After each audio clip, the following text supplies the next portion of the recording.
Greetings, system failure listeners. Nate here, back in studio. Brian over there, inevitably also in studio. Brian, it is good to be back after traveling afar. I can't believe it's been a whole week since I was last speaking to you from the hallowed halls of the Hotel Moskva in downtown Belgrade.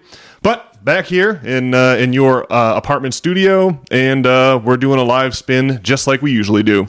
Yeah, man, for a few more times here. Yeah. I moved to Rhode Island. This is usually, I think this is the first time we mentioned on the pod, Brian's looming move to Rhode Island means you're moving out of this apartment, and we're going to be doing a lot more remote podcasts, and hopefully some live ones too, like, for example, your first week down there in Rhode Island, I'll come down there, I'll help you move some of your junk. We'll do a nice, live podcast, but yeah, Brian's moving from the great state of Maine to the smaller state of Rhode Island, and that's happening at the end of the month, Brian? Yeah, the mob-run state of Rhode Island. The mob-run state of Rhode Island. You're going to flourish there, I'm sure. I was thinking, in this apartment building that you live in, Brian, there's also the apartment building that I used to live in. We used to be neighbors until I up and moved out. But coming up the elevator shaft, I often run into old neighbors. It feels like I still live here in a certain way. I have I can get in and out with the app on my cell phone, and chit-chatting with old friends in the elevator is always fun. But this is the penultimate time I'll be coming in here, so it's going to feel strange to lose access to this apartment building where I've been coming and or living for like years and years and years now. I think that my one regret is that I don't think I ever ordered any hamburgers, from the convenience store. I had them when I was visiting you here, but not when I was actually living here. Well, the good news is there's still time. You got a couple of weeks left. You can load up on those burgers. Well, they're only open during the weekdays, so that's a problem. You gotta figure out to take some time off or something. Order those hamburgers.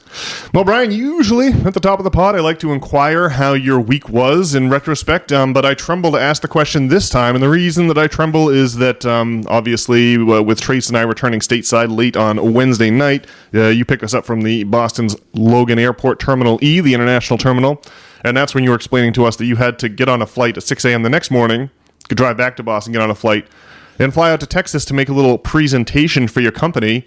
So I imagine you must have had a pretty fraught end to your week. What's the final report? Were you exhausted beyond recognition? Did you remember your own name? Your own name?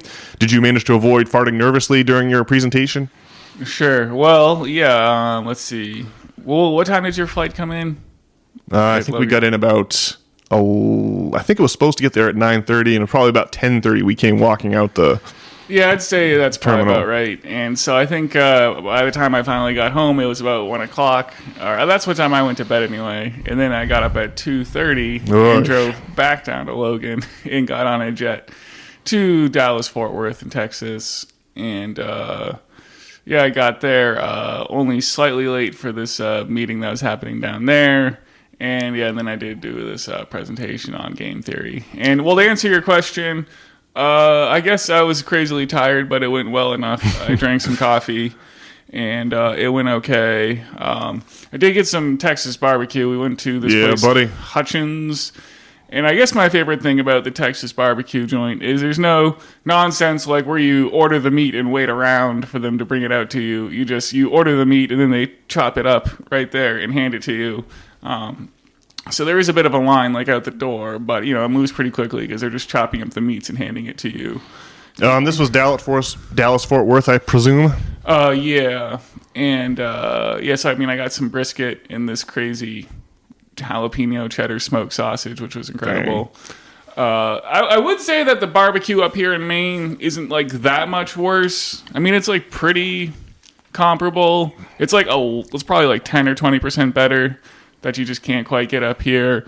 But the biggest thing, though, is just, the chopping up the meats and handing it to you is obviously how it should be done. And I just don't like this business of waiting around for barbecue.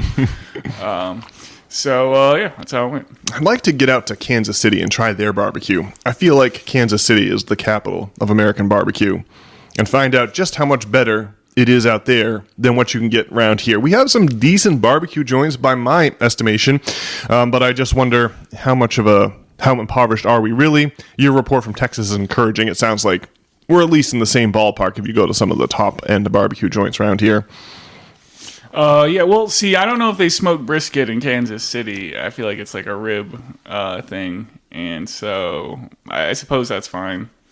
They don't smoke brisket in Kansas City. Maybe that's true. I don't know. See, the only way to find out is to fly out there and inspect the scene for oneself, eh?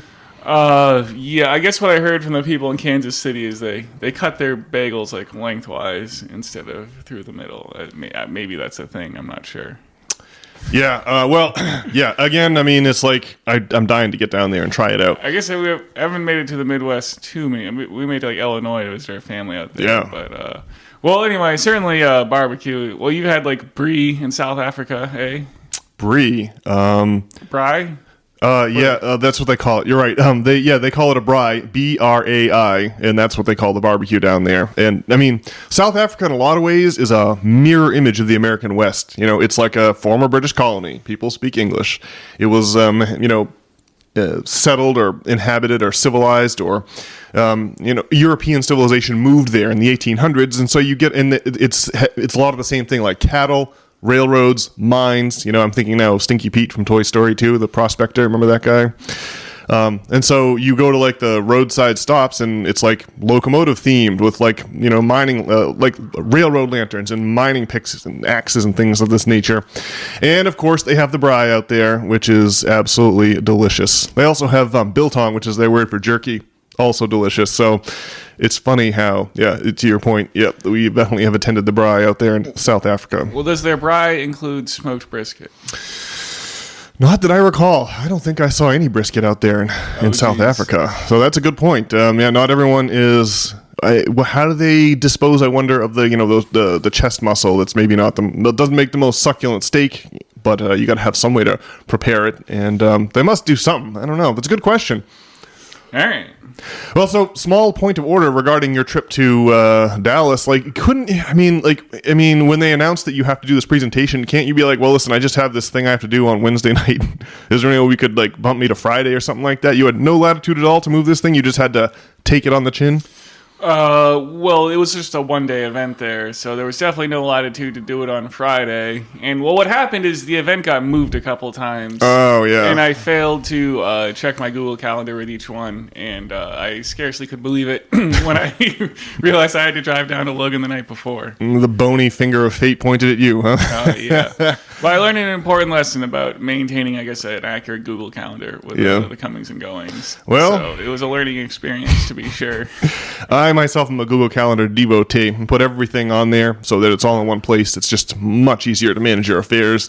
And so to your point, always good to make sure your Google Calendar is updated. Well, for most of my career, my calendar was extremely empty, and so I just took it for granted, So your presentation, I'm laughing at your joke and trying to make the transition here.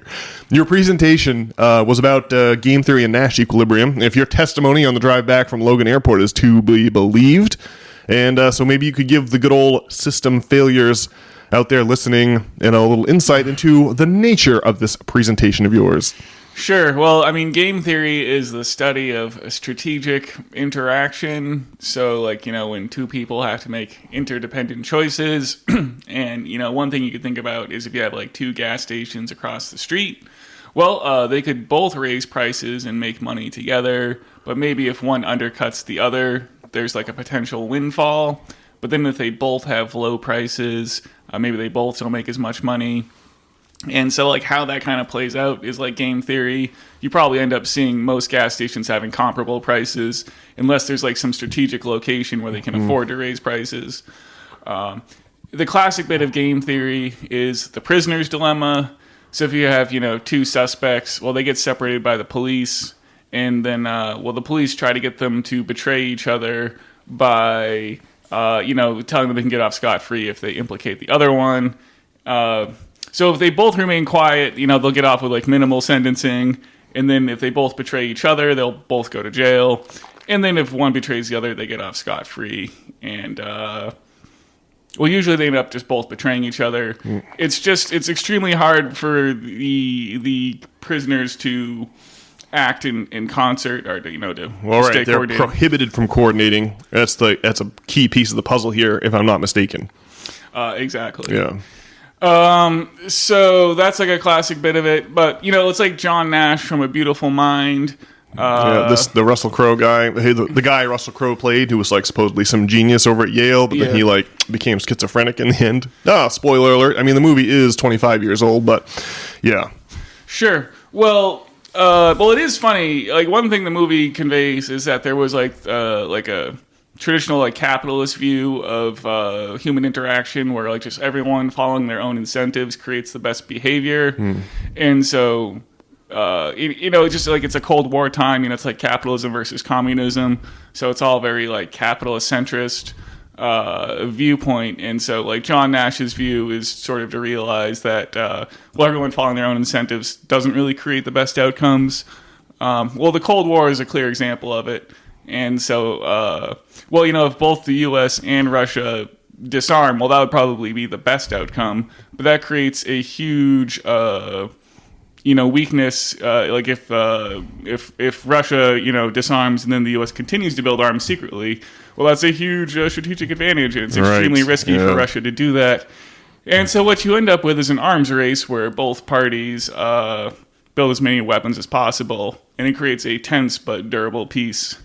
And so that's like the Nash equilibrium of the Cold War, right? I'm thinking of, is it like Admiral Piet? I can't remember who he is and what the name of the Imperial Naval Officer is in Return of the Jedi, but he's like, "You're taking an awful risk, Vader." And that's what it would be like for one side, but not the other, to disarm during the Cold War, because you don't know if the other guy is going to pull a fast one and take the opportunity to, get one over on you when you've gone and voluntarily disarmed, hoping that they would follow suit. Pretty interesting. That's exactly it.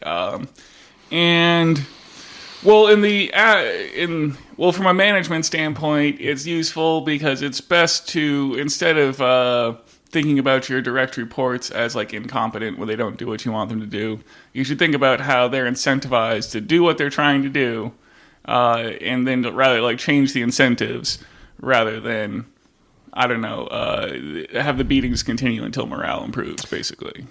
As a manager, would you say that you have a lot of latitude to adjust the incentives of your charges? I mean, your direct reports, like their salary is what it is, and that's pretty much the main incentive for coming to work. So I just wondered if you could hash that out a little bit. Well, sure. One thing is you could kind of change like the metrics that you're reporting it on to make it like clear that you value the work that's being done. And, your salary is static, like, for the year, but, you get a performance evaluation that is based on your performance, and if you perform better, you get a better salary.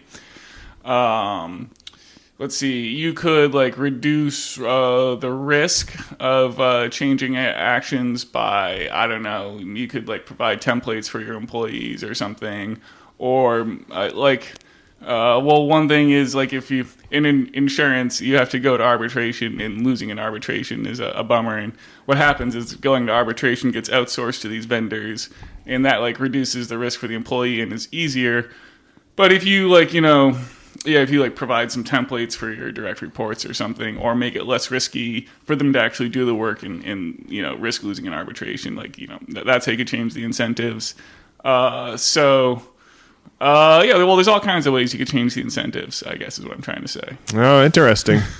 When you first described this, when you were talking about how you were going to take this journey out to Texas, I was like, ooh, that does sound like fun. I would love to give a presentation. I felt a little jealous on my own, because I love being the one to give presentations. You see, because the thing is that our podcast listeners can, push pause and switch to another podcast anytime they want.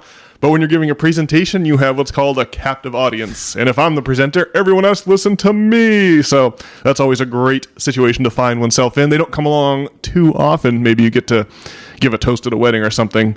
But you must have enjoyed, being able to command the room, at least for your short slot throughout the day's worth of meetings, Brian? Well, I guess I was trying to make my presentation understandable and useful. So I guess there was some amount of pressure. But, I should have thought about it that way. There's a captive audience, and this is my chance to pontificate at length. Yeah, you could have worked in an advertisement for the old System Failure podcast. Not a real suggestion. That would be considered. That would be a crass thing. That would be shocking if you were up there self-promoting, sharing your Instagram links or whatever. But still, I'm just saying, captive audience, wonderful thing. Well, game theory I guess now that I've been looking into it, you start to notice it everywhere. And at least like Eric Weinstein was talking about it. Bret Weinstein. You got to keep your Weinstein straight. There's so many of them. I know, with Tucker Carlson, and I've heard in some other places too. And really, it's like a complicated study.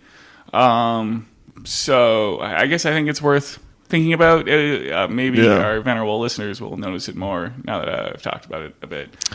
Well, before we turn our guns on Dr. Weinstein's recent appearance on Tucker, the other thing, my first thought was like, wow, it sounds like fun giving a presentation. My second thought was, this is what the people in the management superstructure of America are doing. They're flying each other around the country to give presentations on game theory.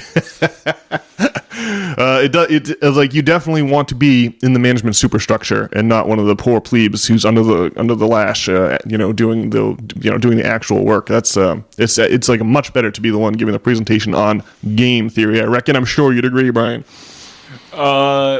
Yes, but being a manager, I guess, is hard work. Is what I would say. But yes. I mean, it's hard work in the sense that you're making decisions versus, stamping widgets.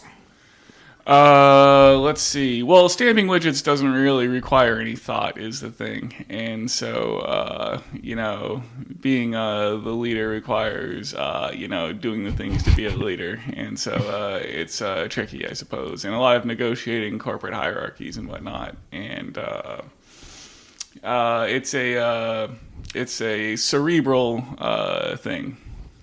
I can imagine that would be the case. So my third thought, those are my first two thoughts. My third thought was with respect to your Cold War analogy there, or at least the Cold War being a context for being a prominent example of game theory. I thought of Kim Jong-un, the leader of South Korea, saying that the reason he wanted to develop a nuclear program was because of the horrible fate that befell a certain Muammar Gaddafi over in Libya. And that brings us, of course, to the current Iran conflict raging in the Middle East, and the fact that at least one of the rotating rationales for this war, the supposed casus belli, is that we can't let the Iranians get a nuclear weapon. And clearly, they would have been a lot better off. Like the two countries that don't have nuclear weapons that maybe wish they did. Ukraine, which disarmed in the late 90s, I want to say, they turned over their now the nukes in Ukraine were like on Russian bases and overseen by Russian soldiers, but still the Ukraine got invaded, and if they'd had nuclear weapons, they might have been able to forego the deaths of millions of Ukrainian citizens. And of course, it's hard not to notice that Kim Jong-un hardly gets bothered over there on the Korean Peninsula because he has control of some pretty fearsome weapons. So it's an interesting application of game theory.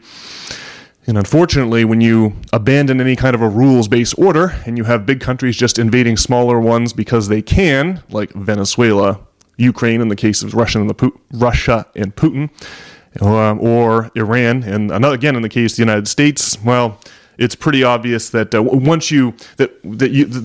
rules-based order is really the only hope that someone would choose, that one of our prisoners would choose not to rat out the other, or one of our prisoners would choose, the positive outcome instead of, mutually assured destruction being the only rule of the land, like it was during the Cold War.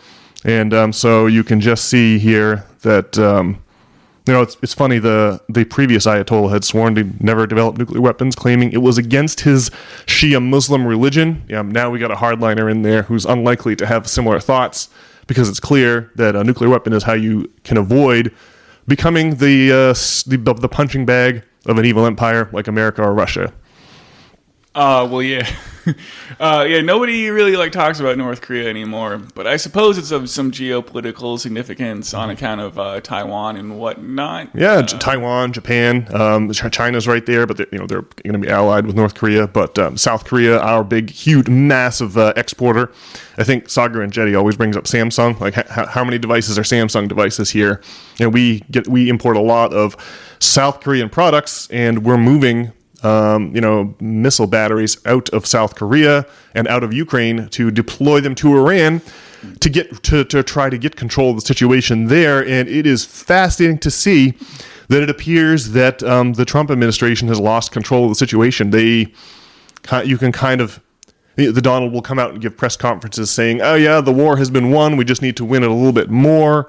Well, what's the famous line? Well, the enemy gets a vote, in whether or not the war ends. And so, it's this closure of the Strait of Hormuz is putting massive pressure on the Trump administration. The demolition of various countries in the Arabian Peninsula is putting massive pressure on the Trump administration. And they're going to have to send U.S. naval vessels into the Straits of Hormuz in order to get that thing open again. And that's going to mean putting American sailors at a terrible, terrible risk. I mean, that's the straits are very narrow, and there's land on either side that they're not going to be safe in those straits. So we're going to see, the potential. I think we've lost 6 or 7 service members so far in various incidents. There's going to be a lot more if we have to send naval ships into the straits.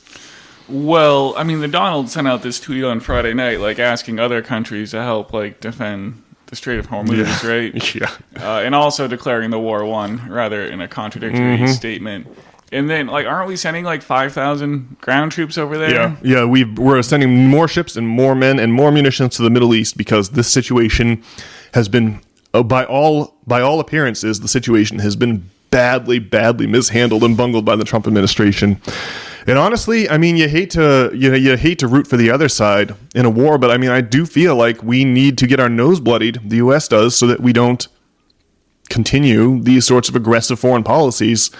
And I can't help but root for the situation to continue to devolve, so that hopefully our tax dollars won't be leveraged for these kinds of foreign wars of choice anymore in the future. I mean, I think everyone, this war is it's polling at 25% or something like that in the polls in terms of popularity.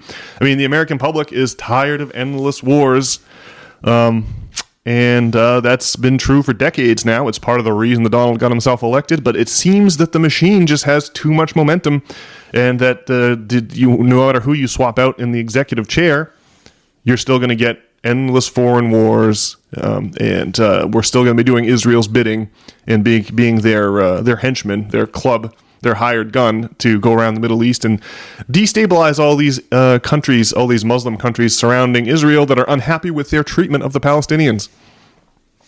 Well, I can see a few possible outcomes.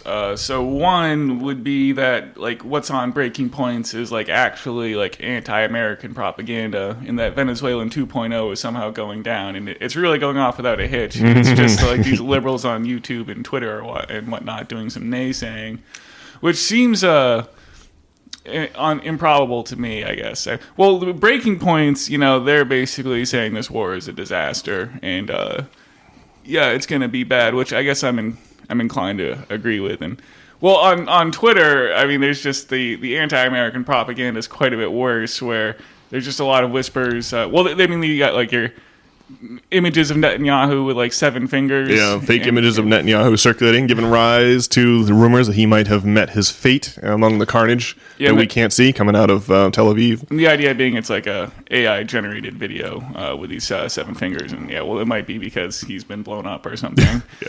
There's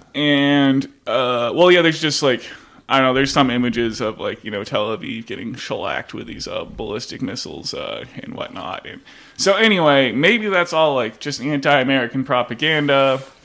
I mean, low probability. What probability would you really assign that? I don't know, man. The Donald Trumps the Donald's tweets are not very convincing. I do. It is funny, just to echo your point there. My 2 main news sources are the Wall Street Journal, which is regime propaganda, of course, and Breaking Points, which is free of corporate sponsorship and free of government influence, as far as I know. And so by day, I become less optimistic that maybe the Iranians can pull off some kind of a plucky victory here, and the empire can learn its lesson, turn its rudder to Iran, and never return. But then when Breaking Points comes on in the afternoon, I'm like, all right, so things really are chaotic. Not like you get a different impression reading the Wall Street Journal than you do listening to Breaking Points.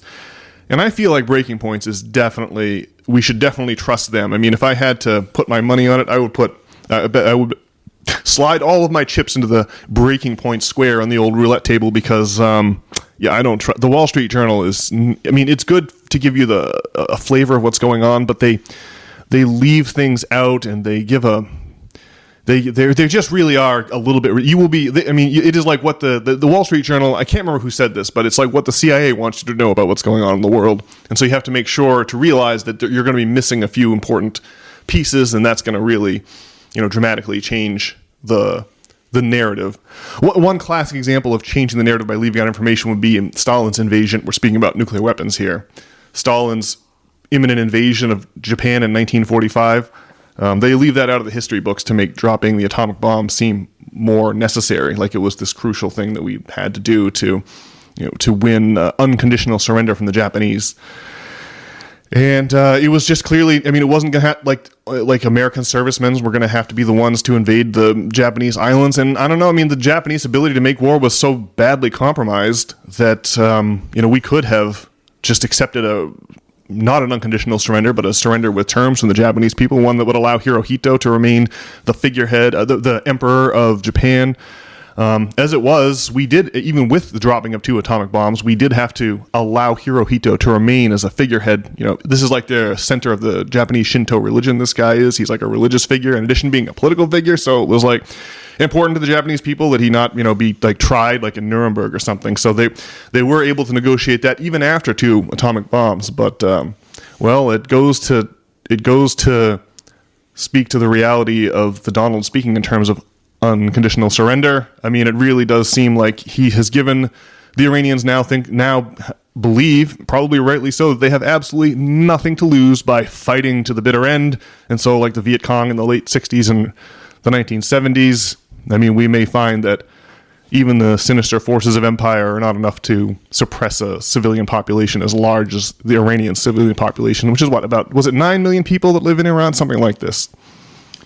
I think it's more than that. Yeah, it's like 100 million people. I think it's 90 million or something like that. Yeah, I think I'm off by an order of magnitude here. I'm just going to pull it up. Iran population is 90 million. Yep. So I'm just not 9 million, but 90 million.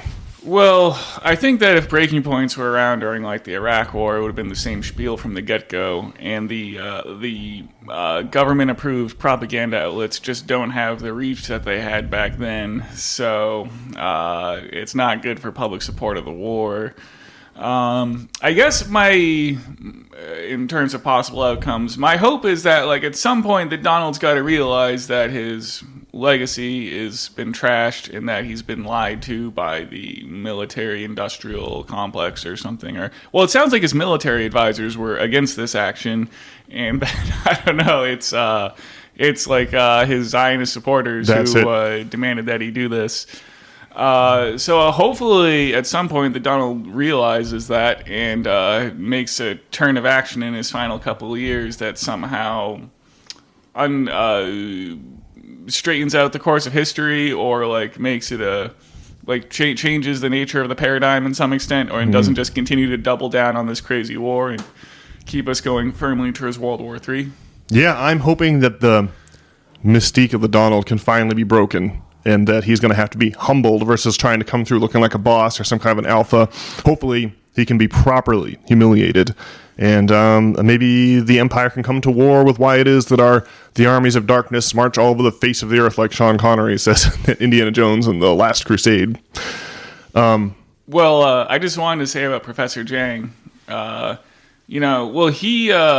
he like predicts the future. Well, he predicted that the Donald would win in 2024 and that we'd go to war with Iran and that we'd lose the war with Iran. And he he's agrees that, basically like cultists run secret societies is what he says.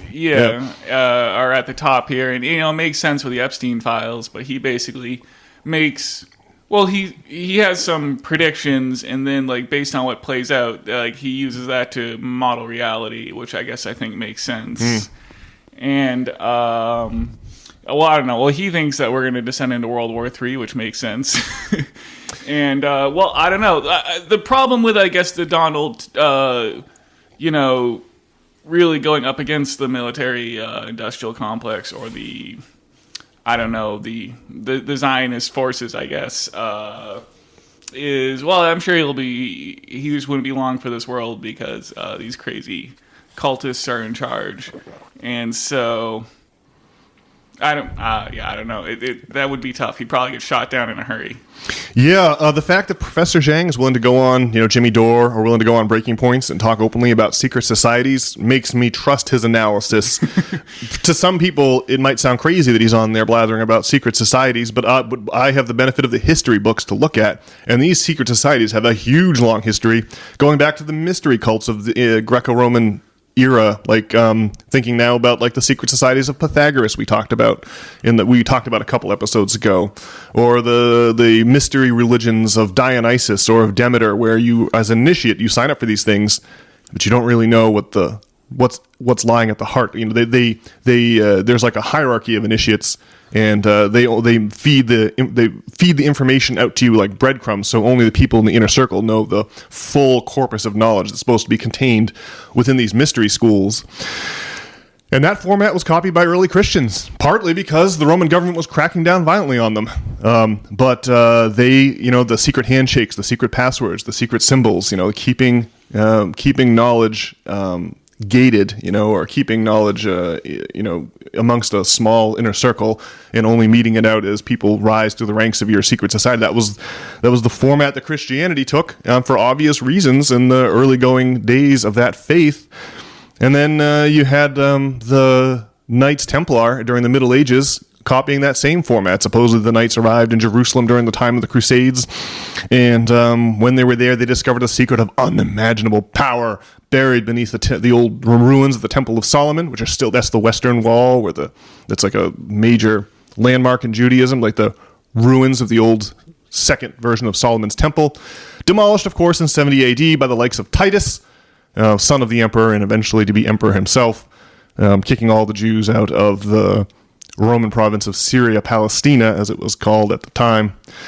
And then, but of course, the Knights Templar, they got cracked down upon by the Pope because the secret that they discovered had to do with banking. That was their big innovation, right? The idea whether if you wanted to travel to the Holy Land during the time of the Crusades, it was not safe to travel on the road with actual money, precious metals, coins, what have you. So you'd go to your temple, your local Knights Templar, the temple bank. The Knights Templar Temple, it still stands on Fleet Street in London. There was one in Paris too, but it got demolished in the ensuing crackdown. But you would trade your valuables for a letter of credit, and then you'd travel with the letter of credit, which was worthless to the bandits in cut purses infesting the road to the Holy Land.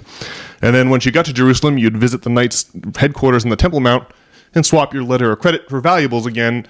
And even though the taking of interest was banned ferociously by the church at the time, what you could do is just adjust the exchange rates to kind of act as an interest rate. And they got enormously wealthy doing this, and they got so wealthy, in fact, that they ran afoul of the Pope and King Philip II of France. And the Pope issued an order, the famous Order 66 or whatever, on the first Black Friday on 1305. All the knights got rounded up, accused of blasphemy and horrible perversions, and tortured to extract confessions, and their wealth was seized. And famously, King William of England dragged his feet.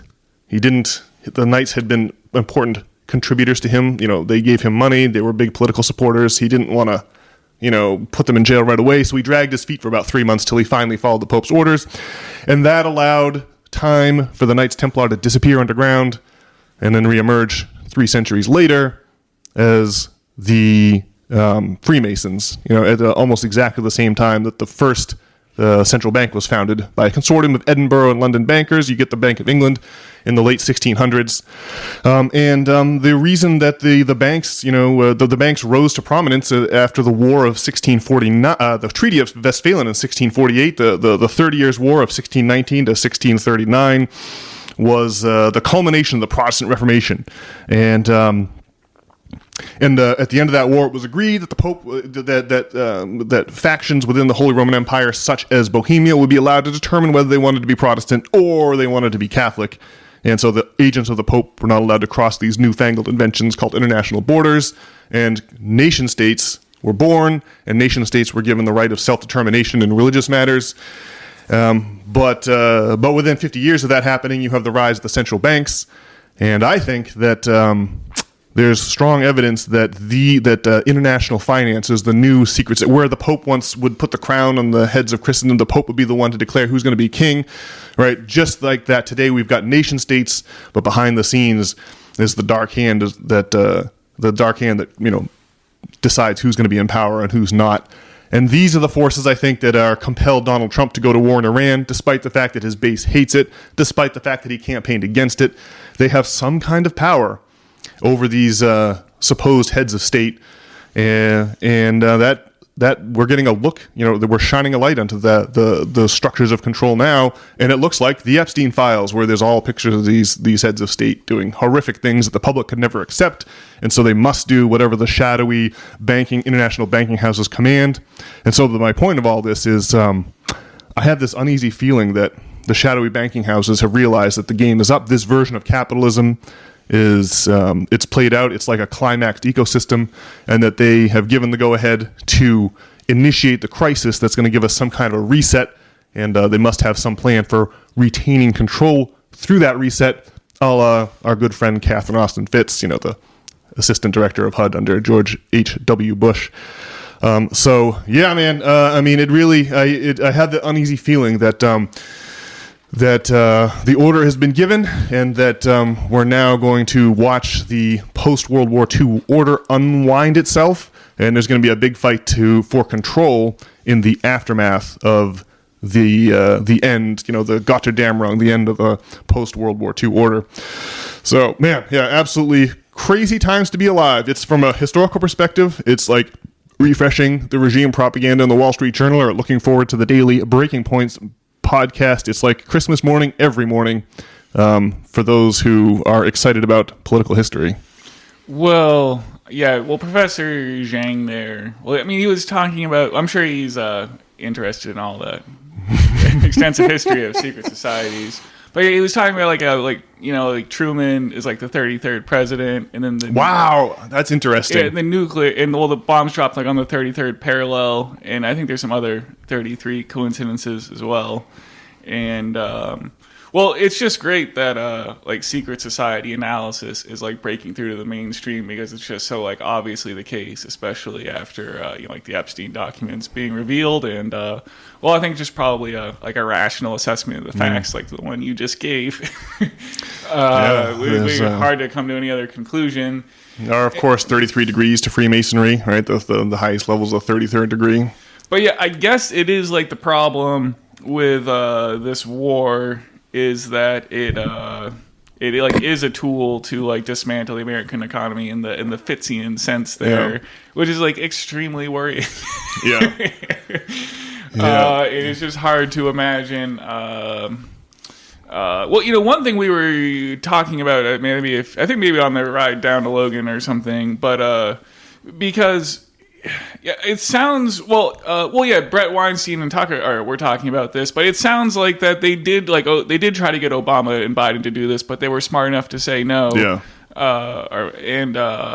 And so like Donald Trump is maybe the only one who is like stupid enough to actually like start this crazy war in Iran that's gonna bring about cataclysm for society. Yeah. Although there is this question about whether like if Kamala was in charge, like if things would be any different. It's kind of hard to imagine that she would have the backbone. But on the other hand, they use like Trump's like bluster and like convince him that this would be a great idea. And it's just so easy to see like how his top heavy stupidity or something would cause this to happen.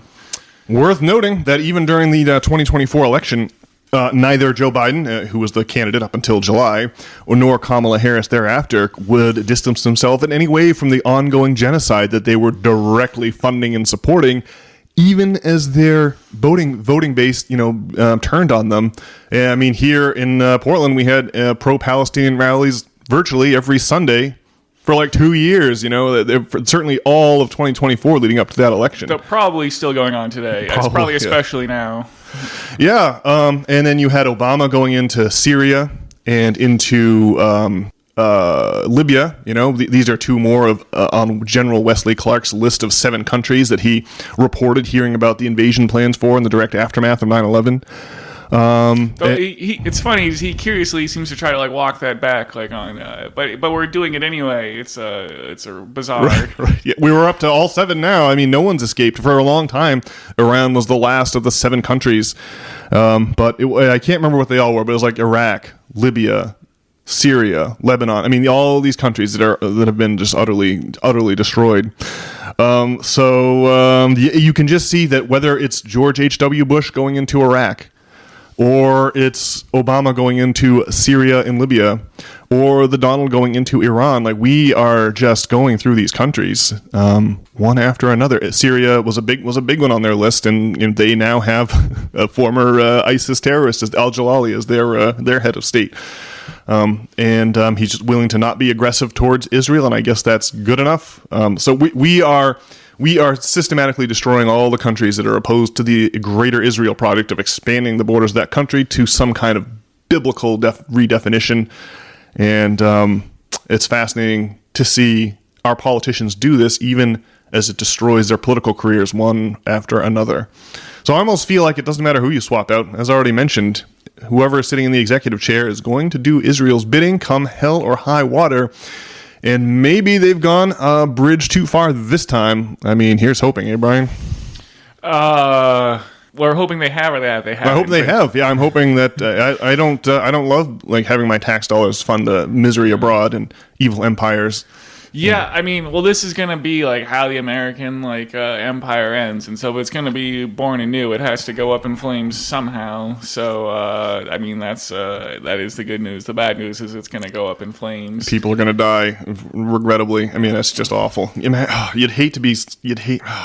having your family member be claimed by one of these ridiculous wars. I mean, well, Brian, we've talked about Dr. Weinstein's appearance on Tucker Carlson several times now. And it was a good one. But one thing that I learned on that particular episode was that Benjamin Netanyahu visited the White House in 25 after, obviously Hezbollah is Iran's cutout in Lebanon. And supposedly, as we all may recall, in early 2025, I believe, maybe it was 24. These guys all had pagers that the Israeli intelligence services were able to detonate. They were like bombs that all these guys were carrying on their person, and the Israelis claimed to have destroyed the entire command structure of Hezbollah. But it now seems that Hezbollah is lobbing missiles into Israel, meaning that they yet persist somehow, some way, even after the killing of all of their senior, their senior command structure. But the punchline here is that, after that incident, Netanyahu presented the Donald with a golden pager. It's mounted on a piece of wood. It's all has a fancy plaque, like a cross section of a tree. Now, a nice cross section, beautiful cross section of a tree. And they're mounted. Sure, I looked up a picture of it online, and sure enough, man, it's that is an ominous, obviously an ominous, gesture by the Israeli prime minister. I mean, it's really it's highly symbolic in the aftermath of the Hezbollah killings, and that really shows what kind of influence the Israelis have over us, or something is influencing both us and the Israelis, which is, I think, a more accurate picture. But man, I had not heard that. For some reason, it didn't come up on the Wall Street Journal. I don't understand. But wow, dude, that was a shocking revelation. Yeah, it's a chilling metaphor, the giving the golden pager to the Donald there. And also, Dr. Weinstein, on this episode, he gave a great breakdown of the supreme importance of differentiating between earned income and unearned income, a bailiwick of mine on this very podcast. Brian, I wonder if you're ready. Could we roll that clip? Here we go. We are trapped in a system in which other people's, the slice of the pie that they have access to is their full-time preoccupation. They're trying to enlarge their slice of the pie.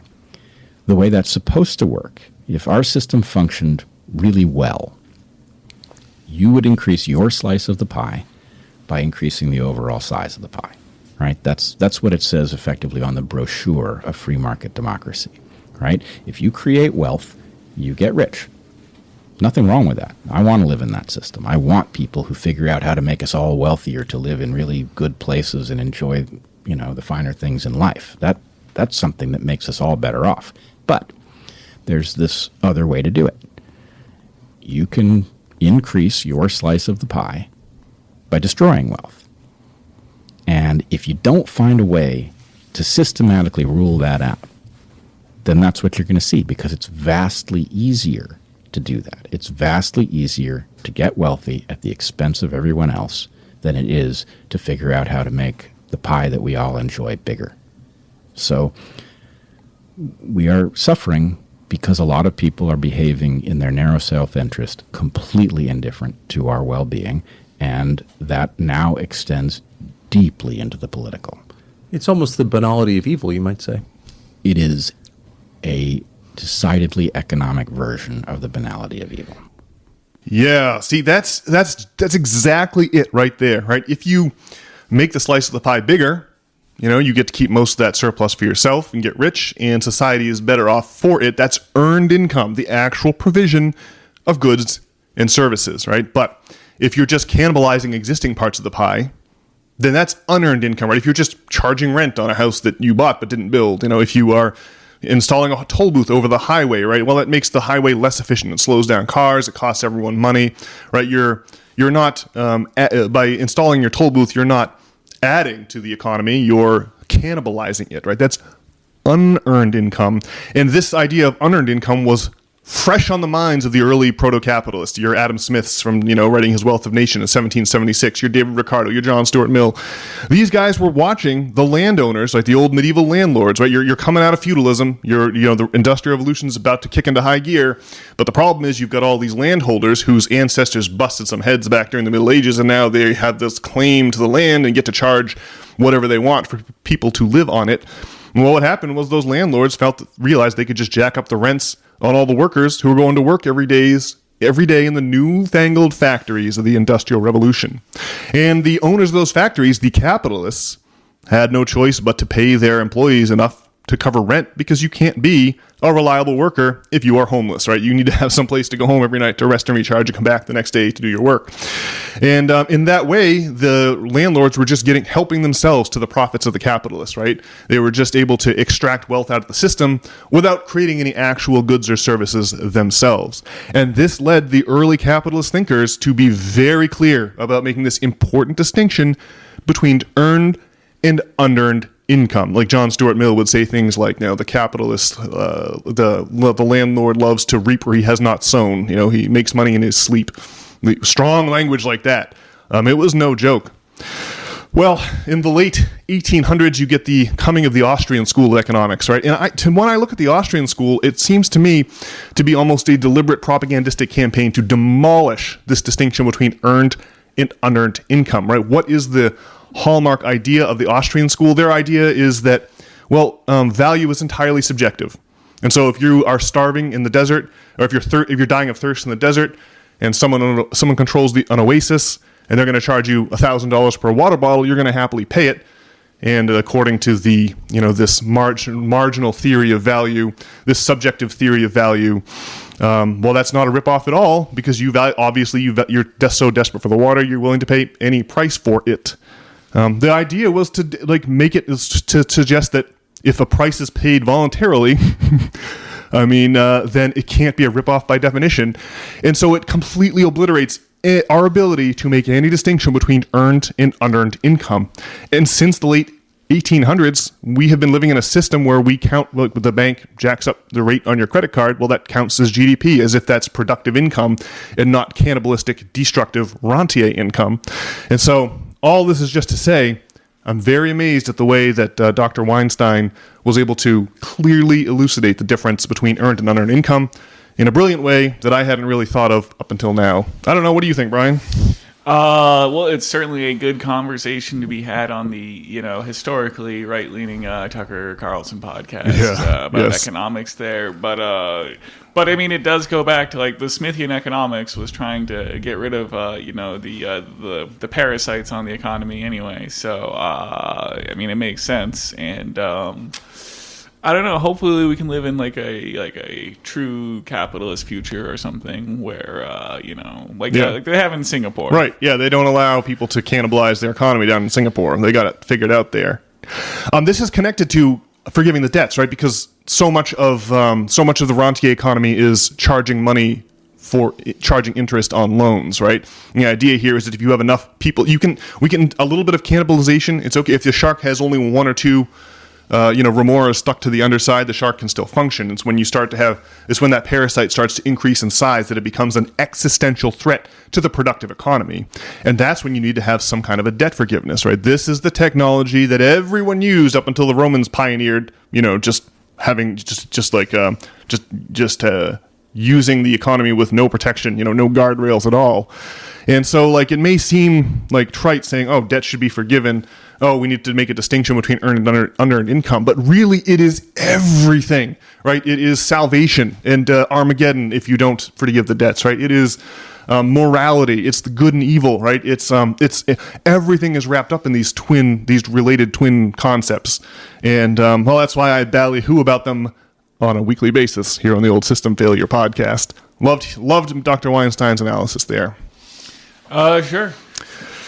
Okay, well, look, we've only got about 10 minutes left here, and we haven't gotten through half the list of things we're supposed to. So maybe I could, let's see, I think maybe I could just briefly talk about some of the landmarks I saw in Belgrade to be recommended. We already think I advertised the Hotel Moskva quite enough. But I thought I would, just share this brief essay that I wrote about Kalemegdan Fortress, which is perhaps the legendary resting place of one Attila the Hun. So here, Belgrade Fortress. Here's what I wrote. The Danube is Europe's second longest river. It flows eastward from Germany's Black Forest to the Black Sea, passing through 10 countries and 4 capital cities, including Vienna and Budapest. At its confluence with the Sava River, the Danube also flows through the Serbian capital of Belgrade. Kalemegdan Fortress stands on a hill overlooking this confluence. For much of its history, this fort was the city of Belgrade. It wasn't until the 19th century that the city expanded meaningfully beyond the walls that protected it from a dozen centuries of sieges and invasions. Belgrade Fortress began as the Roman settlement of Singidunum in 86 AD. The Roman Empire broke in half during its death throes, and the most famous of the Eastern Roman empires, Justinian, was locally born. He rebuilt the city after it was sacked by Attila the Hun in 441 AD. According to one legend, Attila would be buried in or around the fortress after his sudden death a decade later. After the lights of Rome blinked out and it withdrew from its borders, the site was settled by Slavic peoples in the 6th century AD. Belgrade went on to become the capital city of the medieval Serbian kingdom until its conquest by Ottoman Turks in the 14th century. Between 1521 and 1687, Belgrade was dominated by foreign powers. The Turkish Sultan and the Austrian Habsburgs took turns laying siege to Belgrade Fortress and then defending it from the other. After a brief interlude, during which another Serbian kingdom was founded in 1867, the Austrians again conquered the city during the First World War. Once the Austro-Hungarian Empire collapsed at the end of that war, Belgrade became the capital of the Kingdom of Yugoslavia. But during World War II, Belgrade was again conquered by the Nazis. Post-liberation, that city was restored as the capital of the communist state of Yugoslavia. The complex is now a military museum with real 20th century tanks and artillery from a variety of countries standing outside for visitors to admire. The fort also contains a museum full of grisly medieval torture devices that is not for the faint of heart. Kalemegdan Fortress is central to the lore of Belgrade and a must-see for anyone visiting the city. From here, the gleaming buildings of Belgrade's new city district rise above sweeping views of the confluence of the Sava and Danube rivers. Yeah, I don't know. As you can tell, we got a chance to visit this fortress. Not the first time we've been there, but yeah, it is one hell of a historical experience. There's just so many layers of construction. It's so complex. There's many different walls going everywhere. Today, it's a big central park where the citizens of Belgrade, walk around to catch some sun during the winter months. But we really should, I think we're going to have to go to Belgrade again next year because I went to the dentist as I mentioned to you, Brian, off the air, and the dentist costs like $20 versus the $300 tooth cleaning that Tracy had in November.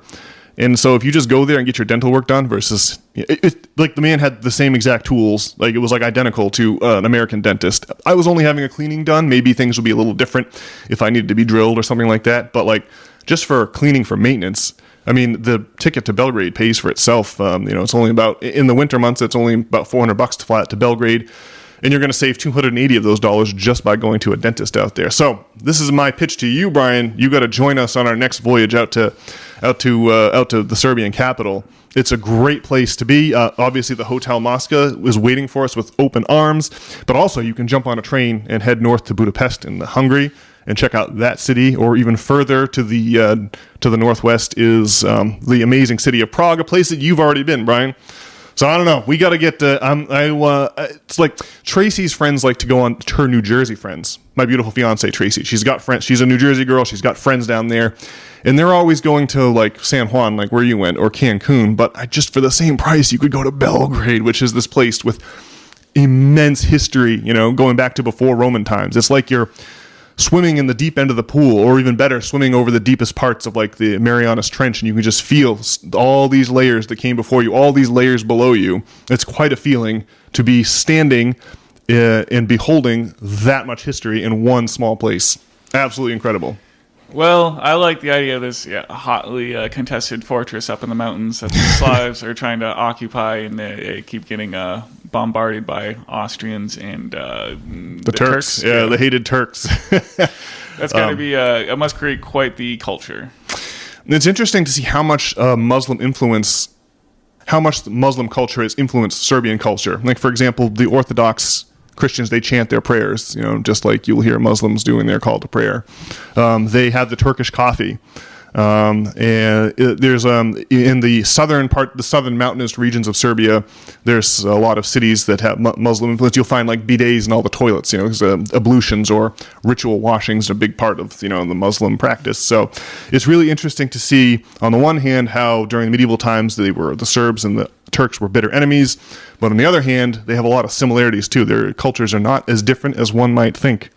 So that was a very, very interesting. I just love this Kalemegdan fortress. You're going to have to check it out one of these days, Brian. We should definitely do that.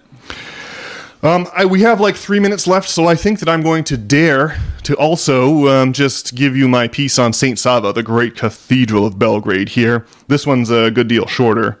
But here's my presentation on St. Sava, then we'll call it a wrap, bring? Okay, St. Sava.